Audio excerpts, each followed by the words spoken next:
Good evening, everyone, and welcome to the Book Club of California's live online program titled Artists, Books, and the Anthropocene with Keri Miki-Lani Schroeder. And we're going to be getting started in just a moment. We're letting in attendees from the waiting room now, so just sit back and relax and be patient, and we'll be back shortly. Thanks.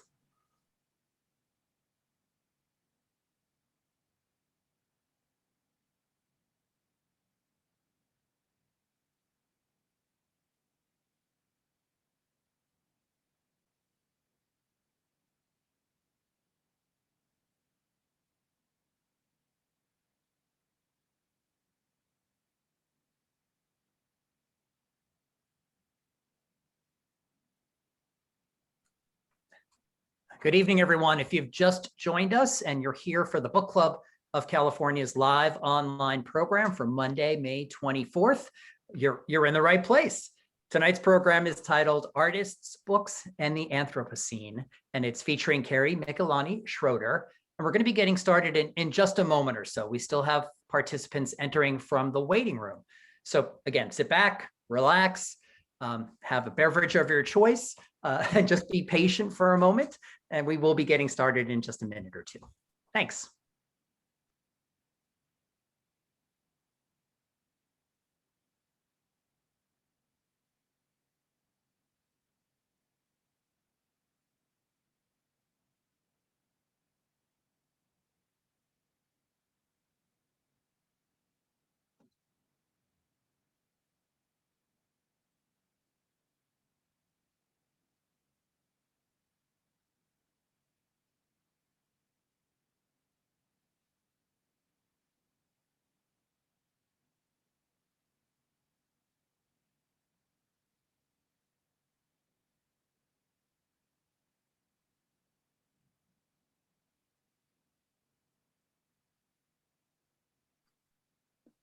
Okay, it looks like it's a couple minutes past the top of the hour, so we're going to get started. Participants can join us while in progress, but here we go. Good evening and welcome to the Book Club of California's online program titled Artists, Books, and the Anthropocene, a live online presentation by Keri Miki-Lani Schroeder, a book artist and proprietor of Coyote Bones Press. My name is Kevin Kosick, and I'm the Executive Director of the Book Club of California, and it's my pleasure to welcome you and host this webinar. Tonight, we have more than 150 people registered for this presentation. So for those of you who are new to us, the Book Club of California is a nonprofit, member and donor supported organization dedicated to preserving and promoting the history of the book and the book arts. Oftentimes, we do that with a focus on the literature and history of California and the West. The book club publishes limited edition books, a scholarly journal, and keepsakes. We host a year-round series of exhibitions and programs like the one this evening on topics including fine printing, design, typography, bookbinding, collecting, and much, much more. If you're not a member, or if your membership has lapsed, and you are really interested in what we do, please consider joining our century-long tradition. Our membership dues are modest and the benefits are many. And frankly, we simply cannot do the work that we do without the support of our members. So I encourage you to visit our website at bccbooks.org to join or donate to the book club. And now for tonight's program and our presenter. The program, Artists, Books, and the Anthropocene, a live online presentation by Keri Miki-Lani Schroeder. She's a book artist and a proprietor of Coyote Bones Press. So Keri, as you can see on your screen, Keri Miki-Lani Schroeder, as I said, she's an artist, she's a writer, a bookbinder, and she publishes limited edition artists' books under the imprint of Coyote Bones Press.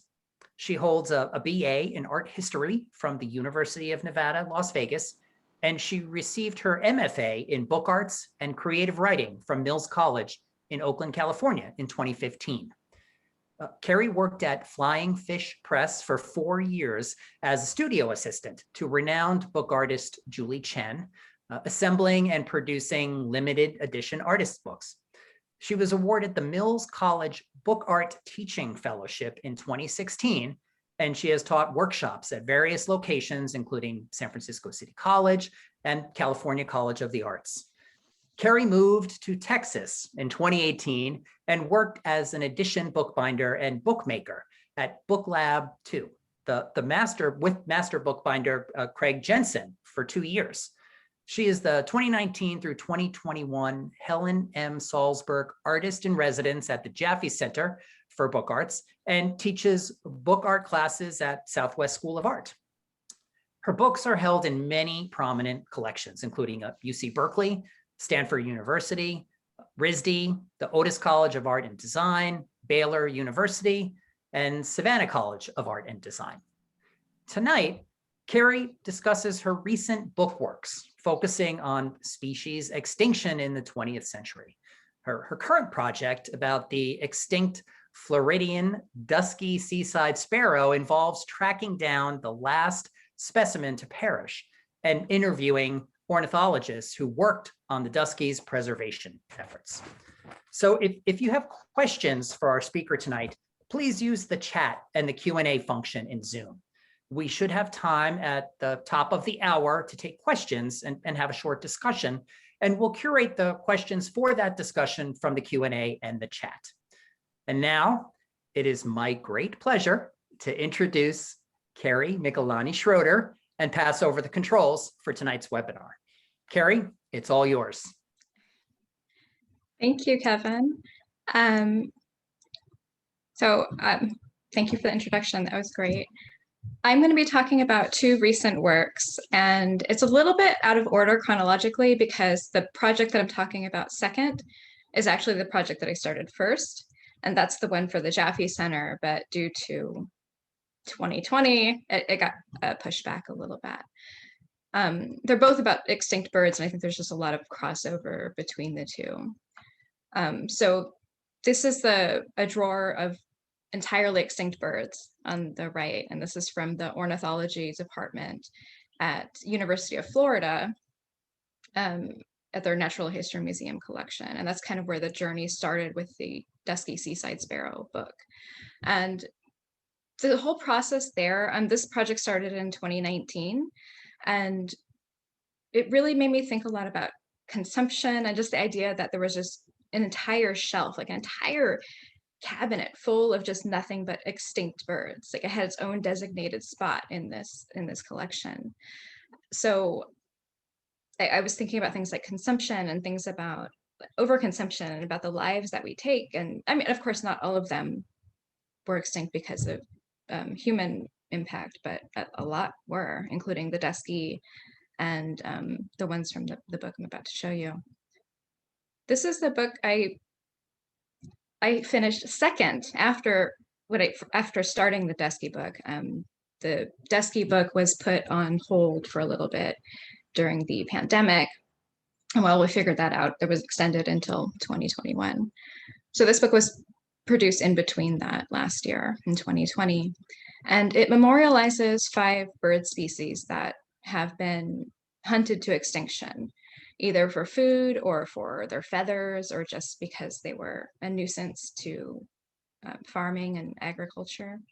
And the 5 that I selected were, there was just so many to choose from, but the 5 that I ended up selecting were the Hawaiian oo, the heath hen, the great auk, the passenger pigeon, and the Carolina parakeet.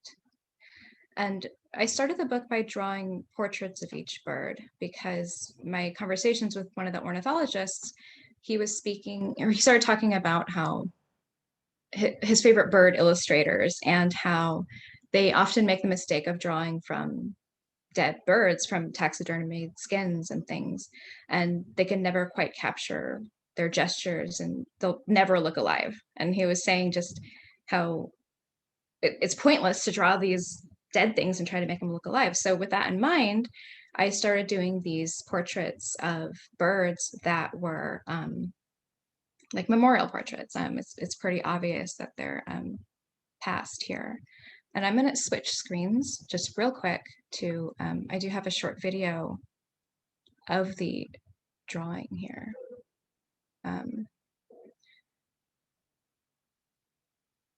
Oops.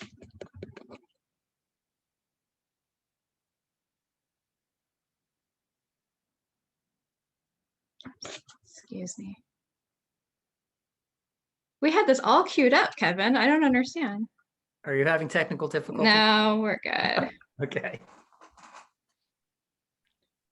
There you go. So these are pen and ink drawings. This is one of the passenger pigeon. And so I started with a pencil sketch, of course, and then I laid them on a bed of flowers that are from their habitat. So this is the passenger pigeon with chrysanthemums. The Hawaiian o'o is on hibiscus and so on. And the passenger pigeon, of course, like that's where we get all these sayings like the term stool pigeon. So they would, when they would hunt them, they would take a pigeon and tie it to a stool, and it would make such a commotion that it would call all the other pigeons to it, so they could kill a whole bunch of them at once.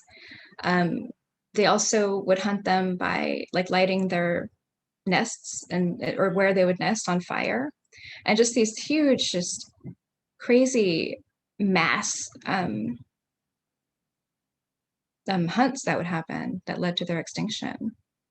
I'm going to switch back to my slideshow now.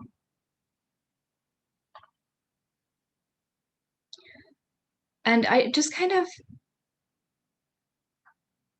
oops.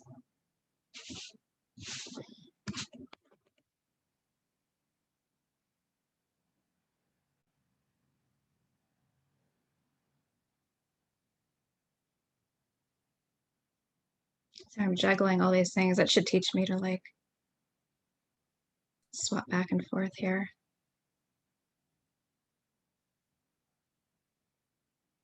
There you go. There we go.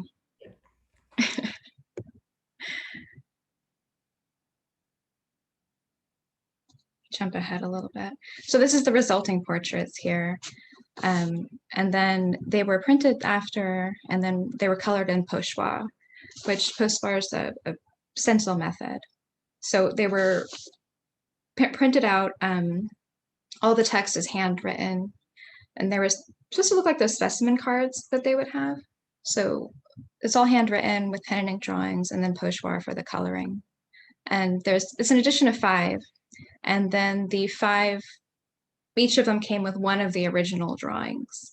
And this is a duck wing on the right-hand side. It came from a hunter in New Braunfels, which New Braunfels is a small town, like in between San Antonio and Austin. And it was in this little antique shop, and he was a hunter. I guess they weren't for sale, but they were just sitting there. And I asked him about them, and I don't know. I think he just thought I was weird because he just kind of gave me these duck wings. I don't actually know what they were there for. I think he was just drawing them out for something. So it comes with this accordion book and the drawing there. But the stories aren't really in the final book. I did a lot of research about each individual bird, but I wanted to capture them in a more sensitive or kind of a tender way, which is why I decided to go with the portraits. And there's something about the object itself that I felt like couldn't fully be replicated, that it holds a story in itself that wasn't possible with just the drawings or photographs or stories. So I wanted to include an actual bird wing. There's something kind of, I don't know, somber and tender about that. And this book is also on display right now and in 2 different exhibitions. It's at the Reclamation, the Artist Books on the Environment, and that's at San Francisco Center for the Book. And then it's also at Solastasia, which is book art, and the Climate Crisis, and that's at Minnesota Book Art Center. And they're both as part of the Codex Foundation's Extraction Art on the Edge of the Abyss project. So going back to the Jaffe Center project, this was kind of all just smashed in between here, but so I am the Helen M. Salzberg Artist in Residence for 2019 to 2020, which was extended. And I focused it on the Dusky Seaside Sparrow, which is an extinct Floridian bird that had a very small area where it lived, which was only, I'll show a map in a second, but it was only lived in around Merritt Island, which is now, that's where Cape Canaveral and the Kennedy Space Center is. And here's a photo of the print studio and then my messy desk. I think I messed up that desk in like the first 20 minutes when I got there. So the Dusky, during my research of the Dusky, I kept coming across these descriptions of it as being like unremarkable or common, and I can't think of a worse insult than just calling something unremarkable and common, especially when you're talking about endangered species. I think it's just kind of incredible to me. This is from the Birds of America Audubon's illustration of the seaside sparrow, which there's different types of seaside sparrows. The Dusky is just one of many subspecies. And the description, if you can read it on the bottom there, it talks about a black species that occurs on Merritt Island. That's the Dusky that he's talking about. And I thought this quote was pretty intense from Audubon, which again, it's 1831, so I guess, the times are different, but I won't read the entire quote, but basically he would just shoot them for target practice, and then he baked them into a pie and didn't eat the pie because it tasted fishy, which seems like just a super villain activity to do. And it's so pointless and it's so horrific, but also just absurd. It's like a fairy tale. Like, oh, this guy went out into the marshes and just started killing these birds for no reason, baked them in a pie for no reason, and then did not eat that pie. It's wild. But so that's Audubon. This is the area where they're located.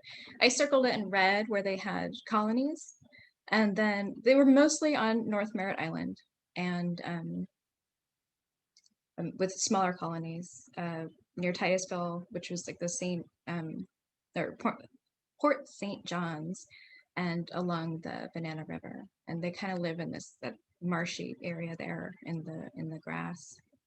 And just a brief timeline. I know I'm talking about an artist book and not this particular bird, but so they lived an estimated like 10,000 years or something around this area, or at least different subspecies of the seaside sparrow. And this area is very marshy and swampy, and it wasn't developed for a very long time. And around in the early 1940s, they like the government wanted to kind of build this up, and they started building Cape Canaveral Air Force Base there. And they had to prepare the land because it was just so marshy and swampy, and there was such a problem with mosquitoes that they said that if you stepped outside for like 10 seconds, you would be hit for 300 mosquito bites, and that it was like a cloud all around you all the time. So they started spraying DDT in 1942, and it was estimated, because the seaside sparrows were so common, it was estimated there was about 4,000 pairs that lived in the area. They started spraying DDT 1942, and then by 1957 there was only 600 pairs left. Ornithologist Charles Trust started studying the decline, which was so drastic. They also didn't migrate. A lot of the other birds in the area were migratory birds and like waterfowl, and so a lot of them would just kind of move away, but the Duskies just stayed put, which is another reason the decline was so severe.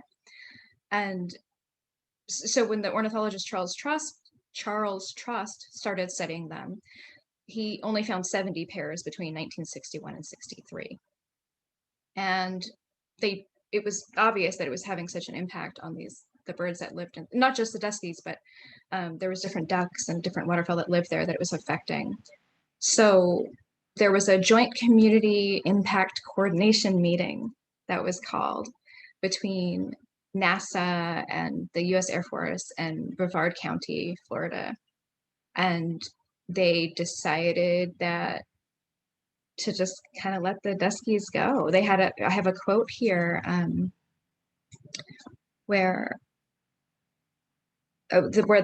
they questioned the wisdom of wasting money to try to save a bird of such little consequence. So Cape Canaveral construction started in 1950. They went ahead with plans. Kennedy Space Center was constructed in 1962. By 1967, the birds, they found 33 male dusky seaside sparrows. So just in the span of, 20 years, they found 33 males, and they assumed there were females, but none were seen. 67, they were declared endangered. By 1970, there were 17 males left. And the things I kept finding, I'm going to go ahead and skip ahead too. The things I kept finding was they kept calling into question the bird's usefulness, which really made me just think about this idea of usefulness. Like, do things need to be useful in order to, useful to us in order to have the right to survive? I don't know. Which brought me to the research and collections department at University of Florida. The last remaining dusky was named Orange because he had a tag on his anklet that was orange, and he's housed here. So this is sort of where my project began after all this initial research. So this is the collections department, the ornithology collections department. And I contacted the ornithologist there, Tom Weber, and his specialty was birdsong. And I included these slides because on the right-hand side, all of those things are just bird songs. Like, he just goes into the field and records bird songs. And he was everything you would ever want in an ornithologist. He was like kind of grumpy, and he gave me these really strict rules about, I had 90 minutes exactly, and I had to show up on time because he doesn't believe in cell phones. And it was just wonderful. And it was very apparent when I met him that he was not used to talking to anybody who didn't know about birds. And as someone who doesn't know a lot about birds, it was pretty interesting. There was actually a cabinet, again, just of extinct birds. And so you can kind of see in the top drawer, there's some Carolina parakeets in there. There is the heath hen. There's a passenger pigeon. All the birds that I just showed in the book Consume, so seeing this also informed or inspired Consume when I was working on that. The only bird in this case that isn't extinct is this little chubby green one in the center, and that's it's a cockapoo. I'm not sure how to pronounce it, but it's a New Zealand ground parrot. And I had never seen one before, and I asked him about it, and he was like, "Oh, actually, no, that's the only one that's not extinct." He's like, "But I mean, they're gonna go real soon. I needed the space, so they just put them in there," which is also just kind of preemptively declaring them extinct so they can save shelf space. Is just a crazy concept to me as well. Then he brought up the Duskies. These are Dusky seaside sparrows. The case on the right was, there was some eggs, which I don't think they're in that now, not in the picture. And they had the fledglings. So just different stages of the Duskies. And it was pretty intense seeing them laid out like that. It was only then that, because I didn't know any of this after, I'm a little embarrassed to say, when I met Tom, I didn't realize that he had been a part of the Dusky Seaside Sparrow conservation. They tried to have a breeding program. And because there were only males left, they were going to breed them with the Scots Seaside Sparrow, which were very closely related. So closely related that they think that they actually bred sometimes in the wild as well. And they were going to breed them and then kind of backward breed them back into a Dusky. And he did this, they were in the 1970s when he was a grad student. And but I didn't know any of that. So I was also being shown this collection. They have the last, Dusky, quite a large collection of Duskies in general. and also talking with an ornithologist who worked on these programs. And he seemed obviously just a little bit bitter about the whole situation. And this is Orange Band. And this is the very last Dusky Seaside Sparrow known. And he died at Disney World on display at Discovery Island. When all the conservation efforts failed and they couldn't get funding for a lot of these different programs, the 4 remaining birds were sent to Disney World in 1983, I believe. And they were all, that's where they lived, on display. And so he's a wet specimen, so he's kept in this jar, and then they had to open him to remove, not open him, open the jar to take out his little anklet. So the little box that's in front of the jar there is his anklet, because it was disintegrating in the solution that he's in. So Tom started going into detail about the program. Again, he was just seemingly a little bitter about the whole thing. They had asked just for, excuse me, let me skip the slide. I'm looking at my slides here. So this was something that he put together, and he gave me a copy of this. And I'm trying to think of the right words. He seemed bitter, but he also seemed dismissive of it. Because it was, even when he placed, I'm going to go back to orange real quick. Even when he placed orange on the table, he just kind of plopped it down. And then he's like, well, yeah, what a way to go, right? And I'm like, man, what? But, and the way he got the dust, or not the way he got it, but the way the collection got it, is that it died at Disney World. And Disney didn't, I guess, know what to do with it. And so the ornithologist who was overseeing the birds at Disney World, he passed away like years later, and they called up Tom, the ornithologist I was speaking with, and they go, hey, do you want to clear out this guy's desk? Because we don't know what to do with it. So he just went over there to his office, and Dusky was just hanging out in his office like a paperweight. And nobody missed him. He wasn't a part of any collection. It was just hanging out in his office. So Tom took them and a couple other Dusky specimens. And as I was leaving, he was telling me more about, the program, and that they tried to start, and they were asking for $141,000 for this breeding program, and it was denied. And you could tell he was just like real bitter about the whole thing, because then Disney got him, and it's kind of like, really? I don't know. So this was his proposal that he told me he doesn't care about anymore, and it's, in the past, but he still kept him in a file cabinet in his office. Like, this was printed in 1983. And it's supposedly something that, is in the past and doesn't care about, and yet he just held on to it. Like, you can kind of see the yellowing around the edges, and it's, yeah. And this is my favorite quote from the proposal, because they were apparently very hard to keep alive in captivity. They would squeeze their way into every little nook and cranny, and they would just very literally kill themselves to escape. And so the quote here is that the seaside should be housed in a way a jail warden would house an ingenious and deranged criminal determined to commit suicide. And so I just imagine these tiny little maniacs just desperately trying to escape. In fact, the last 4, the way they caught them is also kind of heartbreaking, as if this whole story isn't heartbreaking enough. When they caught the ones from the wild, it was orange, blue, white, and yellow bands on their feet. They caught them by having actually carrying a speaker on their head, and would walk through the marshes and playing the bird call.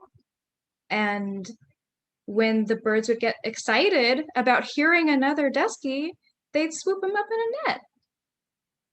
And I understand it had to be done to try to save them, but there's just something so that level of trickery and how intense and heartbreaking that is.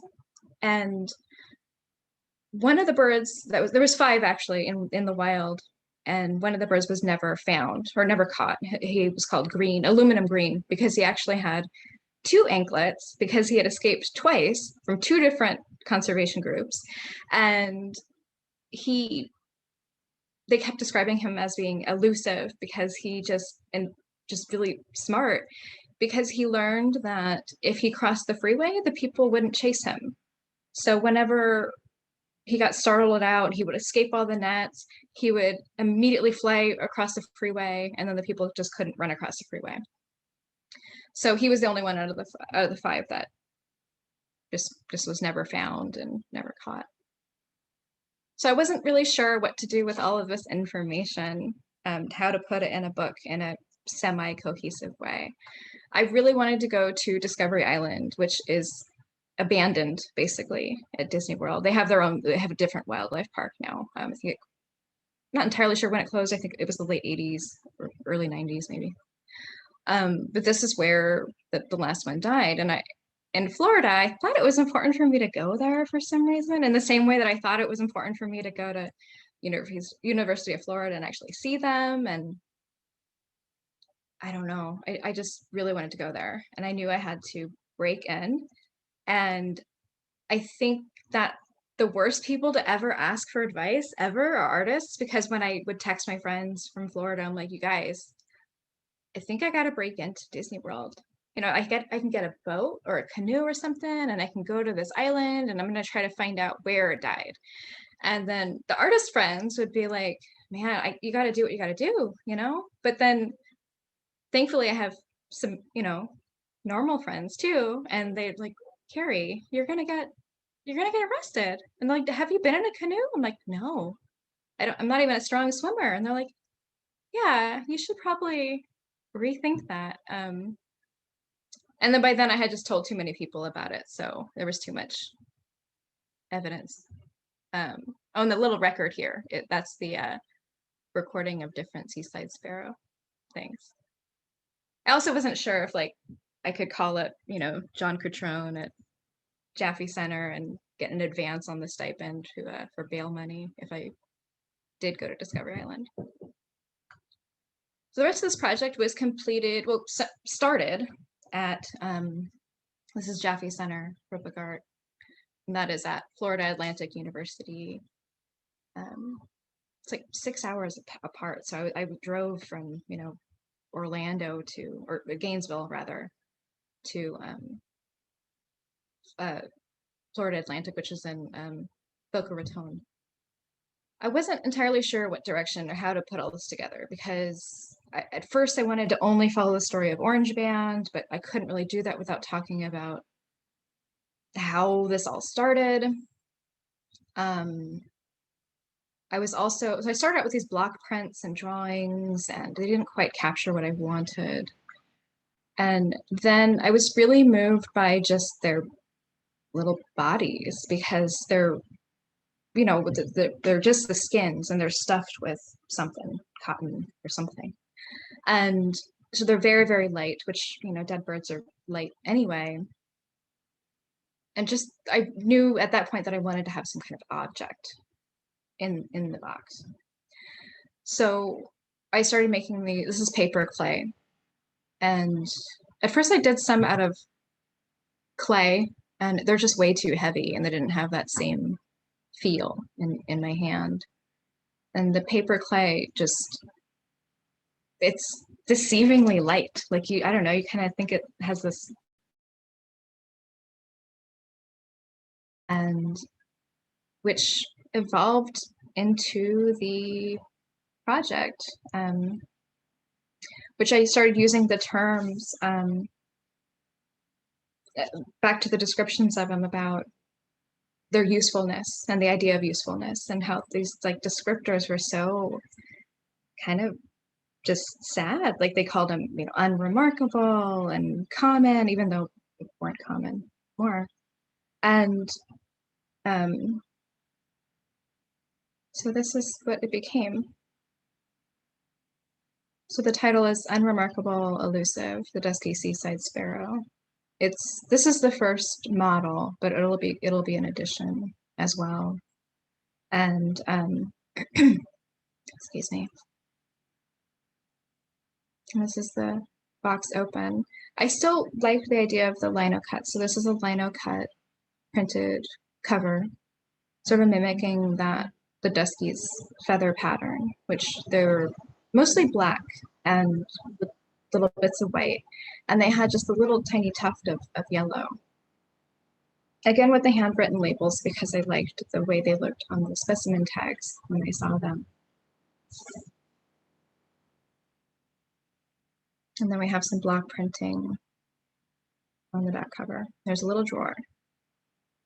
When the little drawer opens, I did end up having the paper clay model, or paper clay sculpture. And then the two little books on the inside the drawer are actually recordings of Merritt Island. So one of the things that I should have mentioned when I was talking about Tom, the ornithologist, is that when he was talking about the bird songs, he sent me the recording of the Dusky Seaside Sparrow song. And it was recorded, I believe, in like 1967, 1968. So the first book is a little, kind of a pop-up structure, but it has those little greeting card audio things that are light sensitive. So when you open it up, it'll play the recording of the bird. And then I had a second recording done. I want to thank like David and Olivia for the recording. It was recorded a couple months ago in the same location on Merritt Island.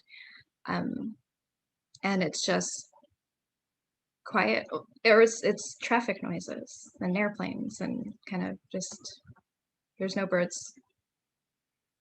And then the book itself is right in the middle there of this box structure.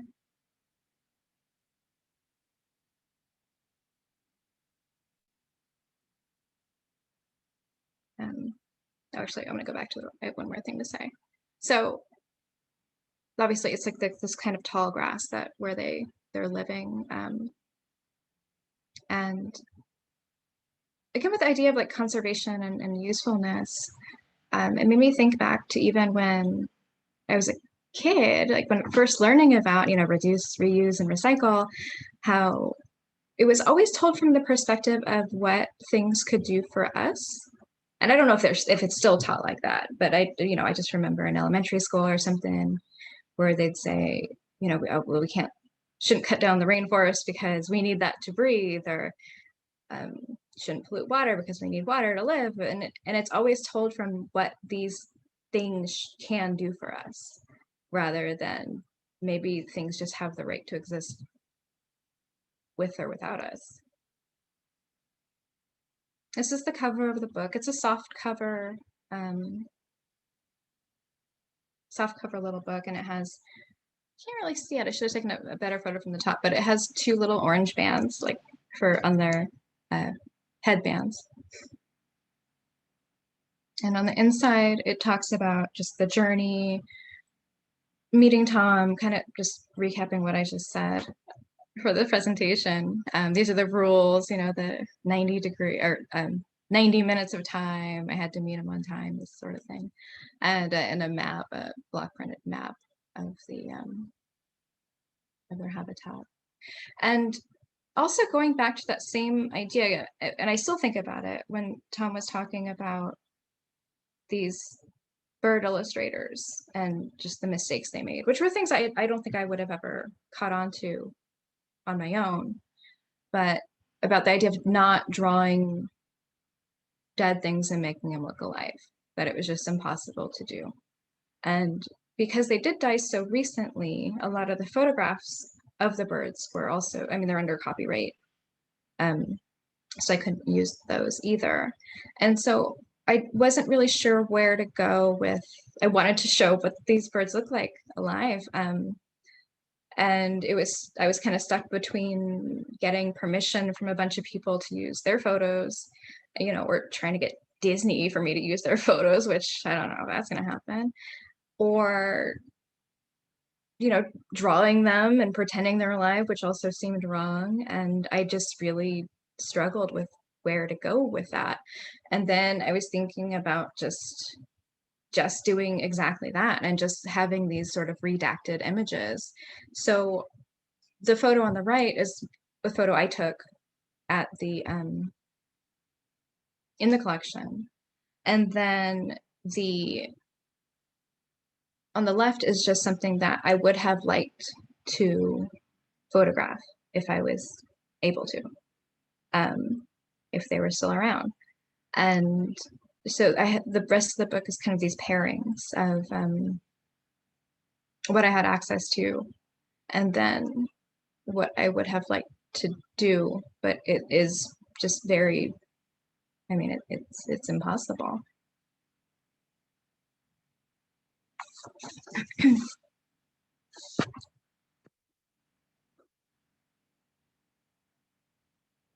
I talked a little too fast, but so those were the two bird books that that I completed. I feel like I could have stretched out. At first, I thought I didn't have enough time, and I think I condensed too much in the beginning. Sorry.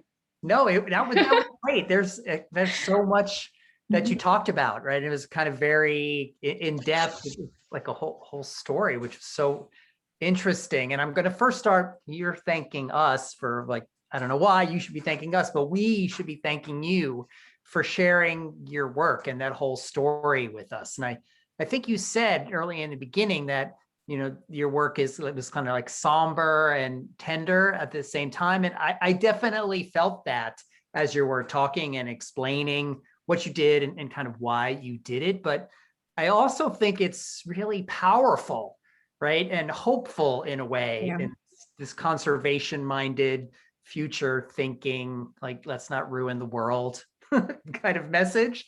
So I think that was great, as well as just being, somber and tender. I have a bunch of questions here that I always take lots of notes. So I have some questions for you that I'm going to ask, but I'm going to also ask anybody who is here in the room that if they have a question, use the chat or the Q&A. I'll bring those up and I'll look at stuff in there and bring that into the conversation as well. But I think I may have overlooked it or misheard it, but what actually hooked you on birds to begin with? And why, I'm going to ask why you chose these 5 birds for that project, but why birds versus like fish or, mammals or something else? Like, what about the birds really spoke to you? I actually do have projects about fish too, but I know that was a hint. Yeah. The Dusky one, I just came across an article. So that just kind of spurned from there. I came across an article about, I believe it was in like 2017. So it was like the anniversary of the Dusky passing away at Disney World. And then the 5 birds for consume, I picked them because they were specifically purposefully hunted to extinction.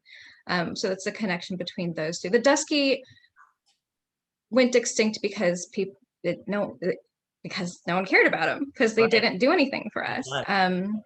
There were more conservation efforts for the waterfowl and things like that because we eat them. And as Audubon mentioned, these birds don't taste good, so they were just kind of let them go. And with consume, I actually started with just thinking about all the animals that we've hunted to extinction purposefully, and there was just way too many. And so I chose birds. I just had to narrow it down. And also I think maybe the idea or symbolism of, the canary in the coal mine, that they're usually the first to go. They're pretty sensitive creatures. They're just not very, I don't want to say they're not resilient. I mean, of course they are, all of them are, but they're delicate. There's something very delicate about them. There's a fragility to them. Like I think you said, the canary in the coal mine is a great kind of reference because they're an indicator of Mhm. what we could do. They're going to be some of the first to show the signs of neglect or mistreatment or what, or environmental ruin or whatever it might be. I loved the portraits that you did. How long do they take to do one of those portraits? I mean, you gave us that fast little Mhm. animation of the drawing, but how long did that part take? They each took about maybe an hour, maybe 45 minutes to an hour. Wow, Um, fast. mhm. But what I think probably took more time was you did so much research, right? Yes. Like all your initial research was probably self-guided research, right? On the internet Mhm. or in the library before you even went to the University of Florida and then did Mhm. more on-site research. So how much time was that pre-research, and like what did it really entail for you? Was it internet? Was it library? Was it like, what was the process there? It was, I mean, it was a little bit of everything. I mean, of course, it started on the internet, and I just kind of tracked down of where I needed to go or what collections had more information. Not all of it is online. In fact, the the collection there, he's now in the process of digitizing like all the bird songs that are just on that rack there, and even the Duskies themselves are not on view for the public, and they're, I don't know, from what he was saying, they're just really never on view. None of them are. So um, I I don't know. I guess it's always been important to me to go to the source in a way, which is also why I wanted to go to Discovery Island, but I didn't get a chance to. But it it doesn't make sense for me to make a book about the Dusky Seaside Sparrow if I haven't seen them. Right. And that was really the only one of the places I could find to see them, and or not one of the only places, but that's where the last one is housed. And gosh, time wise, I'm not sure. I think I just research it until, I mean, I think I could keep going on with this project forever. Because Right. I still don't quite understand it. There's so much of it I don't understand. And I'm not coming at it in a way to have any kind of answers, but Mhm. more about a way of trying to process these ideas. Which is maybe why the book is a little bit disjointed, just because I think that's just how my brain works, is I have all these pieces to the puzzle, Mhm. and then I put them in together in a way that I think makes sense. Um, and then it's just there in one big jumble, and maybe it helps me process a little bit, and I don't know, maybe other people as well. So we had a participant that said that if you did go to Discovery Island and break in and do the canoe thing, that we would have bailed you out. So just know that You shouldn't have told me that. this audience has your back. If you do that, we have your back on that. We would have bailed you out, is the quote in the chat.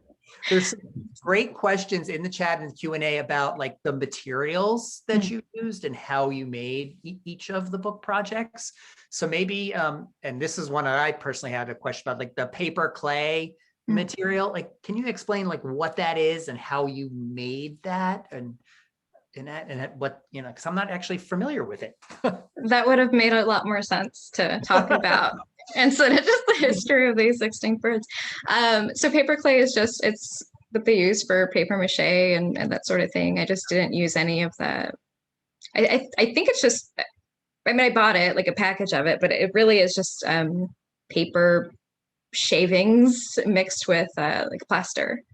Got it. And so it's you just add some water, and it's really sticky and kind of terrible, and it has but it's really light when it dries. So are they solid or were they hollow? They're solid. They're solid. Wow. Wow. That's pretty cool. Let's see. Can the paper clay dusky bird be taken out of the drawer and handled? Yes. Yeah. So you can, they're all touchable, right? You can manipulate those. Yeah. The same with the wing, like nothing's attached.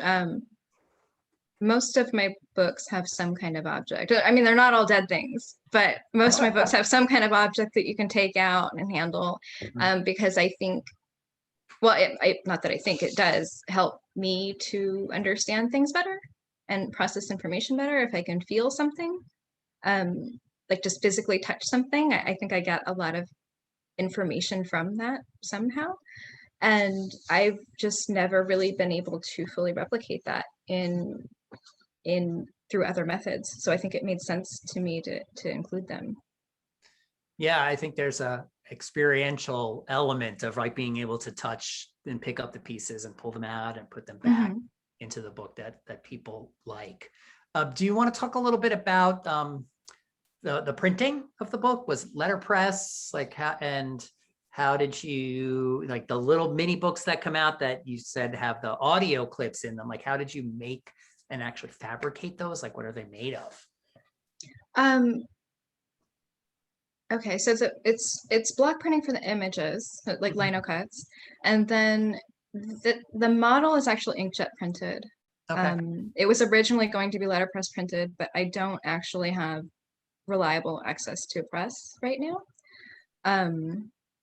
I just have a proof press, and I just, it's too much. I'm not that good. Like I can't run it all off of a proof press. So the sorry, and then consume is it's all handwritten. So it's a combination of just different types of printing methods. And I'm sorry, the other question? Oh, the little booklets. The little booklets are the same. I mean, they're block printed and on the inside, which I don't know why I didn't take a picture of the inside of it, but they're just layered cutouts of colored paper. And then it's the audio contraption is just hidden in there. So when it's open, the light hits it and it just plays aloud. And the mechanism is triggered to play. And those are just little, I mean, they're used for greeting cards, and they were surprisingly, I don't know, I'm just not very tech savvy either. So when I got them in, they're like, oh, these are great for, making your own greeting cards. And it took me forever there's no instructions because they just come in like a box, like a bulk of these little speaker things and little tiny circuit board, and no idea what I was doing. And I figured it out eventually, but it was embarrassing how long it took me. Nothing is ever easy, right? Of course it had to be hard. Yeah. Did you mention like the edition size for each of these projects? Like how many you made? Consume is an edition of 5 because each one has one of the original drawings. Right. With the Dusky Seaside Sparrow, I was planning to make 12. Again, this is just the final kind of model, or this is the first one, I guess. But I think it'll be edition of 12. And what? How do you determine like what your edition size is? Like 5? I mean, 5 makes sense because there are 5 drawings.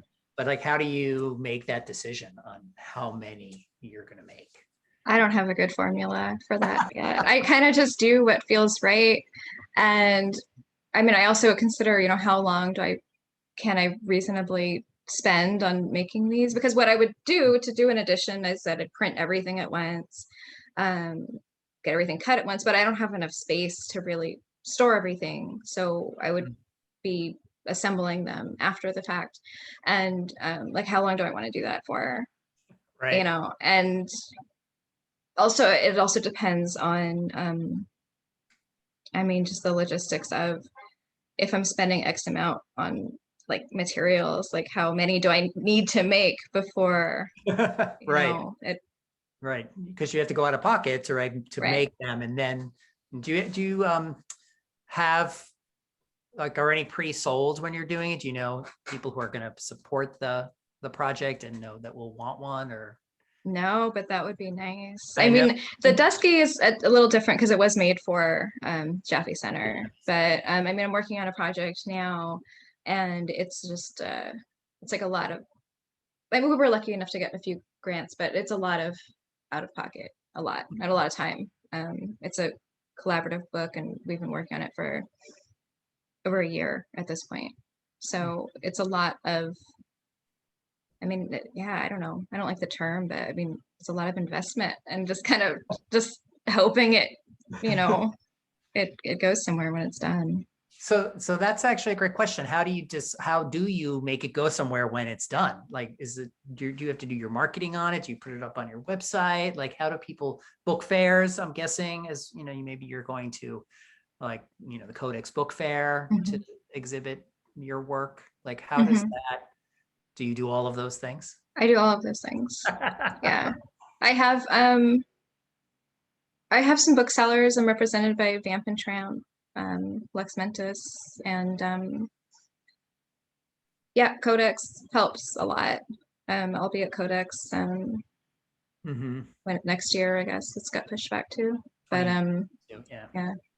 And I actually don't sell that much through, like, just on my own. Like the smaller things sell, like with social media and that sort of thing. But I would say it's, yeah. I mean, all I can really do is keep talking about the books and just hope people pay attention. Right. But yeah, social media and the booksellers are great too. You know, I see your website's there on the screen, and your Instagram handle is there too. So people, I guess, could go there and see some of your work and some of your projects. I think some of the images that you shared in this presentation are on your website, right? Some of those photos. So people can go there. And I think if they're interested in learning more or maybe acquiring something, they could reach out to you to do that, which would be great. These are, I have two questions in here that are super funny, and I was wondering these as well, but I was going to ask you offline. But since other people are asking, we're going to ask you online. So how did you come up with the name for Coyote Bones Press? Oh, I like this story. Okay, I'm from Las Vegas. And if you know, I think everybody's been to Vegas, but maybe people don't realize, unless you've driven to Vegas, that it's just desert everywhere once you're outside of the city in any direction. It's just desert after 30 minutes driving for hours and hours, and it's surrounded by ghost towns. And I spent a lot of time in ghost towns and exploring the desert. And I don't know, you find a lot of dead things in the desert. But I think in particular, I came up with the name Coyote Bones when I was working on my thesis project for my MFA at Mills, and which was, again, like I going back to specific places. It was about the Mojave Desert, and I made a installation. I made a visitor center for an imaginary town, small desert town. And it was just a bunch of souvenirs and like ephemera for a place that didn't exist.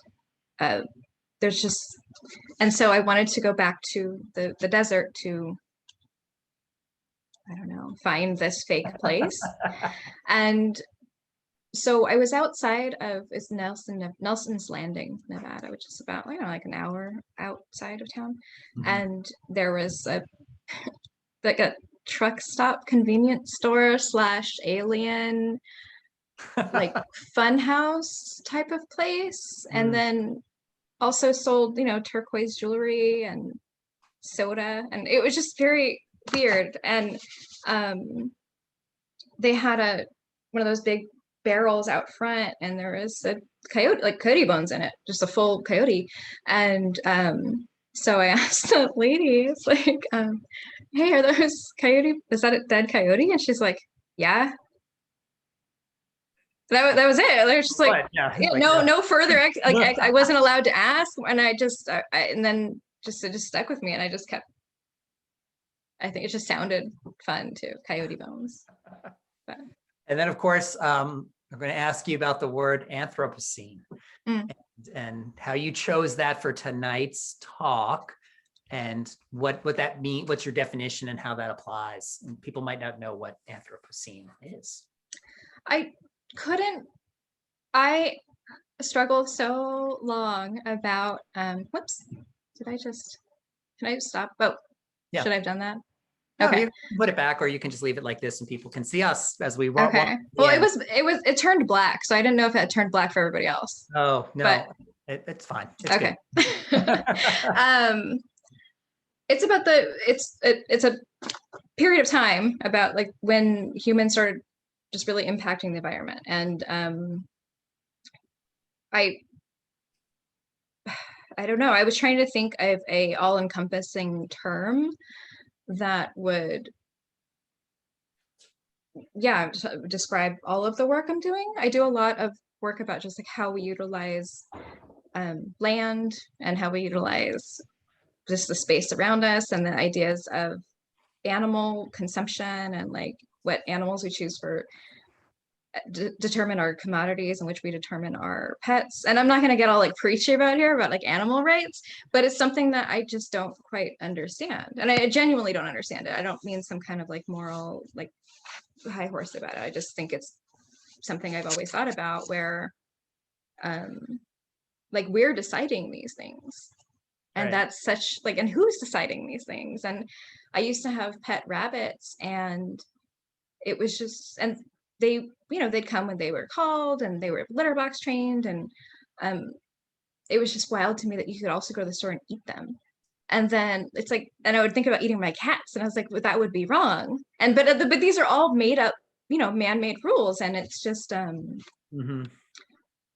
so I thought about a lot about that, like these rules, like the impact either like morally or otherwise, like just Mm-hmm. on the space and the environment around us. And I think that it kind of was like a catch-all word that I could Yeah. use for that. Well, it works especially for the consume project, because you said Mhm. all those birds were hunted to extinction, right? Mhm. And man does that, and that's what the Anthropocene is when Mhm. man's outsized impact on nature. You know, that was that era, was when that the Right. epoch, yes, when that started. So it's pretty, I think, directly related, you know, especially to that project and the hunting to extinction. So Yes. yeah, that's so that was the other question that was there.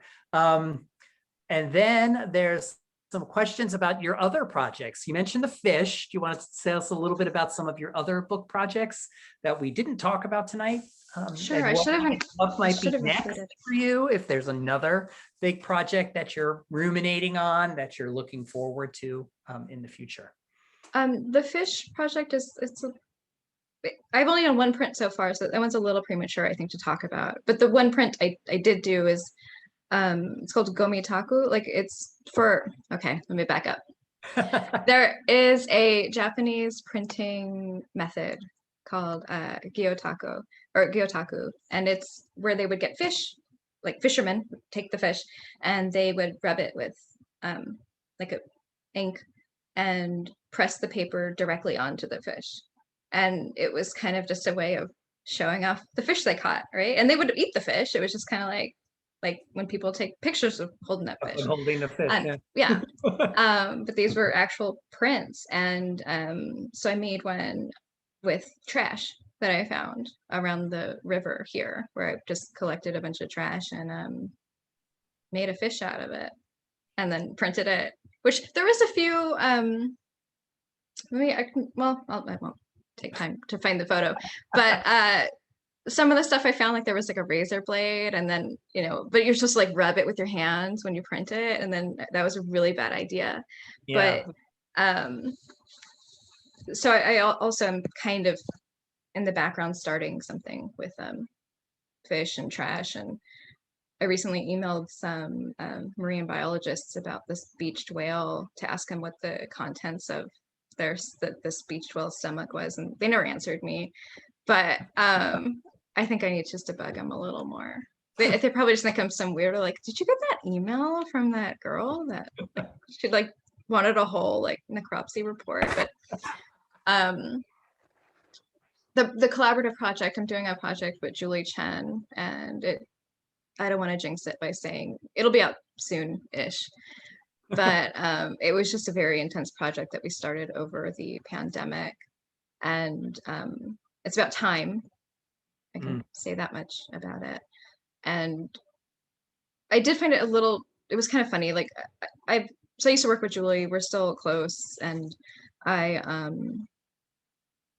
was kind of obsessed with this idea of doing this book about time. And I we've never collaborated before. I've worked on her books and I've contributed some things to her books, but I had asked her, kind of propose this thing, like, and I also didn't want to bombard her with asking for a collaboration. So I really thought about it before I approached her about it. So I started talking about this book about time and how it'll be about all these different things are happening at the same time, and they're overlapping, but they're not, and the synchronicity. And she was like, "Oh, well, I'll think about it," And then she's like, "I'm not saying no." It's like, "All right." And then after really lockdown started, it just became very apparent that all of us were thinking about time in just a very different way. And she, was like, "Oh, yeah, let's do this." And then so we've been working on it since then. And it's just such a massive, crazy project. I'm very excited. I'm very excited to show it. Like, also, I hope Julie doesn't get mad about this, but she's like kind of superstitious about talking about these books beforehand. So I don't want to get in trouble. Yeah, we won't. Nobody tell Julie that we talked about this. And if Julie, don't listen to this if you're on in the crowd there. But when you are done with it, we'd love to have you come back and talk about that project as well, both you and Julie. That would be really cool. That would be cool. Yeah. I'm going to share like the Q&A and the chat with you after this, because there's some great comments in there. And people are saying wonderful work. Where's this other one? Terrific presentation. Lovely new work, Carrie. People really enjoyed. Thank you so much. Not only for the, this is my favorite, not only for the presentation, but also for your empathy. So that was really a nice comment. So I'll share those all with you, and we can maybe get back to some people if we didn't answer their question, if we want to do that. But we're past the top of the hour, a little over there. So we're going to wrap up a little bit here. And I usually like to wrap these up with some summary or comment that the speaker has made like during their presentation. I just kind of started doing this, and you said a couple of really interesting things that I had to write down. And I think you said it a couple times, like there's nothing worse than being called unremarkable and common. Like that is so powerful. So don't be unremarkable and don't be common. Nobody is unremarkable and common. And I also love the thing, do things really need to be useful, right, to exist? Like that's a great question, and for people to go away with. But perhaps my favorite thing that you said was, don't do supervillain activity. Don't bake a bird into a pie and then not eat it. Like, don't do that, Audubon. And don't play bird sounds just to capture those birds. Like, don't do supervillain activity, folks.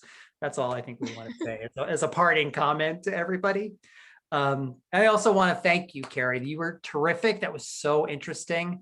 Again, a lot of great comments in the chat and the Q&A that I'll share with you. We had a lot of people, I think, having a great time and seeing your terrific work. Hopefully they'll go to your website, check out more of what you're doing, and follow you on Instagram and all that great stuff. We will be sending out those links to everybody who came to the presentation. So if you didn't write it down, don't worry. We'll send it out to you, and you can, catch up with Carrie, later on her website. So Carrie, thank you again. This was terrific. And thank you everyone for attending, I guess, this Book Club of California program. I hope you'll join us for our next online program. It's titled Yesterday's Specials, a selection of rare restaurant menus and cocktail lists, 1940 to 1949, I think it's titled. And that's going to be on Monday, June 14th from 5 to 6:15 p.m. here on Zoom. Not next Monday, but 2 Mondays from now, June 14th. It's going to be a live online presentation by Liz Pollock. She's an author, collector, and a bookseller. She's going to be talking about rare restaurant menus and cocktail lists. It'll be fun. You can register for that event online at bccbooks.org/programs, or using the link in the weekly programs emails that you're probably getting from the book club now. Again, thanks, Carrie. You were terrific. I really had a great time listening to you and hearing about your great projects. I hope you had a good time with us as well. I did. Thank you so much for having me. And thanks everyone for joining us. Hope you'll have a wonderful evening. Be well and take care of yourself, and come back to another book club program soon. Bye now. Bye, thank you.